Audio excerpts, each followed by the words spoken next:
All right, let's go ahead and bring in Manuel Oliver right here. He's the father of Joaquin Oliver, who was killed in the Parkland mass shooting a few years ago. Manuel, thank you so much for joining us again today. You know, sometimes there are just no words when it comes to the situation. You lost your son 4 years ago to another horrible shooting. So where were you and what was going through your mind when you heard the news about this shooting at Robb Elementary in Uvalde, Texas? I was in my office working on my activism movement, on spending as much time showing loyalty to my son, Joaquin Oliver. For the last almost 5 years, we have been out there warning people that this is preventable, that we need to do something about this because it's not happening in any other country in the whole planet. And while doing that, I get a lot of notifications about mass shootings around the nation. This is not a surprise for me. Just another episode. In this particular case, we're talking about kids. That's, of course, probably more terrible than anything else. But there's no difference between the picture of gun violence and what happened 2 days ago in Texas. You know, I know that you've been really, really busy with your activism, your advocacy, which is incredible. And I know that your life since the Parkland shooting has been unbearable. I can only imagine. But truth be told, I mean, look, we just saw another school shooting after a mass shooting where the victims hadn't yet even been buried. What in your mind is going to put an end to this? What can Congress possibly do? When you look at the shooter in this instance, he went and he purchased his guns legally. The shooter in Buffalo, he passed a background check. He purchased his guns legally. What do you think Congress can actually do to bring an end to this? Well, I think, first of all, we need to understand how these tools that we are implementing right now are not working at all. I went through, to prove this, I went through a background check process, and filling up doctor's appointment paperwork is harder than that. So we have very weak ways of preventing these things from happening that we have shown that they don't work. Keep lying about solutions of arming teachers or this is about mental health. I think that's something that we're not buying anymore. Like this is it. We have proven that more guns will not solve the problem.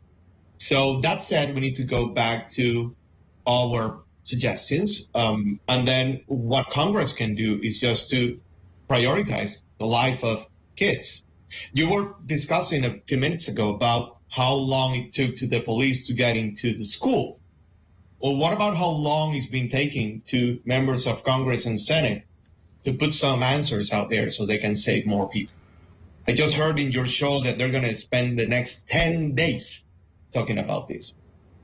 But what is it that it needs to happen that is worse than 19 kids being shot with assault rifles so they can actually put solutions on the table? So there was a domestic terrorism bill that looks like it died right now in Congress that has been blocked by Republicans. Members of Congress are going on vacation next week. Yes, there's going to be some talk, but truthfully, they're going to get ready to go and take their Memorial Day holiday. Why has there been so little done by Congress? And when it comes to the gun lobby in America, why can't politicians stand up to the NRA? Because there's a lot of money involved. These politicians actually relate to the NRA. They work together. When Governor Abbott was letting the whole nation know that this shooter was by himself, he worked alone. It's not true. He worked with Governor Abbott, with Senator Cruz, because they've been promoting the idea that a constitutional carry is a good thing, that you can go ahead without a permit or a background check and purchase an AR-15. You can be 18 years old and that's it. And there is no suspicion at all when someone buys legally 2 AR-15s and more than 300 rounds of ammunition. So you explain me how this is possible. We live in a system that is broken. Our members of Senate, they are a group of terrorists. They kidnap our nation, and they are negotiating with our lives by exchanging of votes. That is the truth. And we need to call it the way it is. You know, Manuel, I can hear the frustration in your voice. I'm a parent as well. Honestly, covering the story has been extremely difficult for me, so I get you, and I just wanted to say that. You know, yesterday when this whole thing unfolded, we heard from the Texas governor, and he wanted to put the onus on mental health. So at the end of the day, when we look at all the gun violence that exists in America, where does the onus lie? Is it mental health? Is it the lack of gun control? Or is it just guns in general? It's the fact that the gun industry has a green light to do whatever they want. Any other industry in our country will have regulation. Any other business, any other organization will need to follow restrictions, will have consequences if something happens.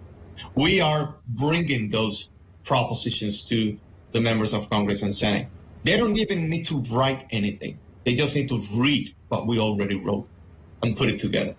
So the fact that there are no restrictions and everyone gets, or some people get offended because they think and they keep saying that we're going to remove their guns from them, it's a big lie. And it's an argument that I don't think at this point, after everything that has happened, anyone can believe.